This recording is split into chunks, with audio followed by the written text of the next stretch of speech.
let's get started. In the timesheets, we can inspect timesheets. So right away, we know that we just submitted one for Timothy test, and we can verify that that's correct because it was today, the 29th of February. So we're going to take a look by clicking on the reference number. And we see mock mechanical daily job form gives you the reference number, which is very important in terms of tracking long-term. Let me put myself up here so it's a little more personal.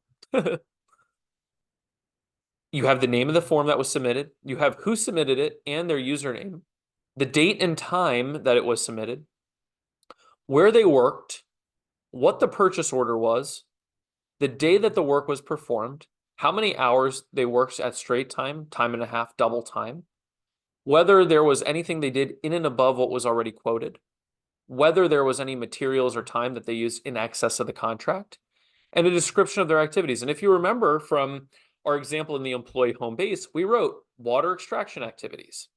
In addition, we wrote down that we used 2 extra materials, such as a 2 5/8 inch PVC water valve.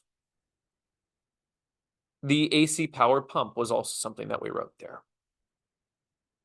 In terms of pictures, we just uploaded that mock mechanical picture, but they could have uploaded anything. It could have been a picture of the job site.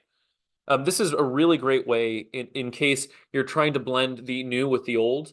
This would allow someone that likes the old traditional paper in my hand, I'm going to verify that people were where they said they were for payroll. They can just print this out and they have all the information that they could ever need. So it satisfies the new and the old. It makes transitioning to the more modern approach a little easier and more compelling to work with.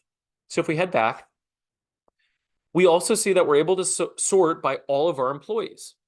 So if we're looking at Hank Hardhat, we can pull all of the reports that Hank Hardhat was working. More specifically, we can choose the starting date and the ending date for that labor. And we can see that Hank Hardhat worked on these 4 job sites in between these dates. And you can also break that down into which customer they worked for. And unfortunately, we see here, it's all Quandale, so I can't show that mechanic. But you can further refine it all the way down to that level. You're also able to modify these timesheets. So let's suppose you get something wrong. So let's say that there's something wrong with this. They reported that they were at Frosty Fjord Manor. I could barely say fjord, thank goodness I read it. But they meant to say instead they were at Frosty Forest Lodge. They could click that. You as an admin could click that. They can't update these. You as the admin could go in and fix it. And you're like, wait just 1 second here. Wait just 1 second. They reported that they were somewhere else for 4 additional hours. So this is probably a typo. They probably didn't work 6.5 hours and then 4.5 hours somewhere else. So you could have that conversation, follow up and say, there's probably only 4 there. Update the timesheet. And just like that, it updates it in the system. So if we go back to Hank Hardhat and we go in between those dates that we had, hopefully it's somewhere here. Let's pull this up. And that's important. Then we can go to Quandale. See, now let's see that comes in handy.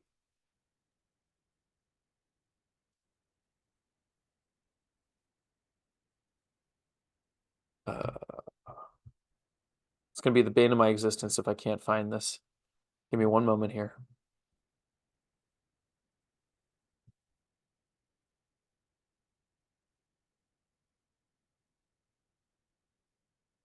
I just can't find the PO number because I didn't write it down.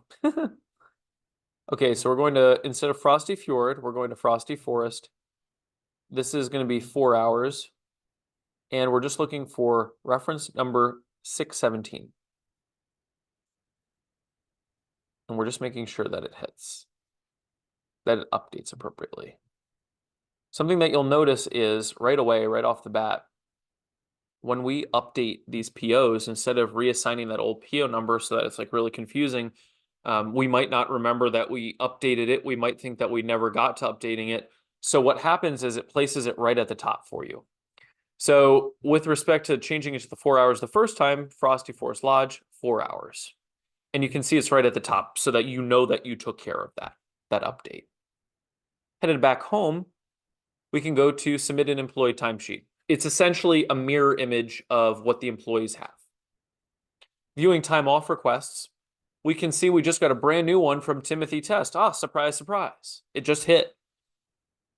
Number 26, it tells you the same sort of thing, time off form, Timothy Test, mock mechanical, PTO for doctor's visit, coming out on the 14th Pi Day and coming back a day later.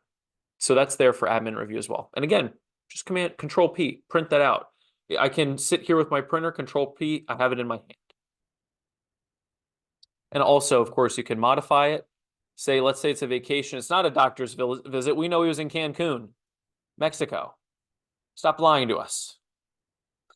So it would actually then take that updated vacation in Cancun, Mexico. So just adding a little brief humor there because this can be dry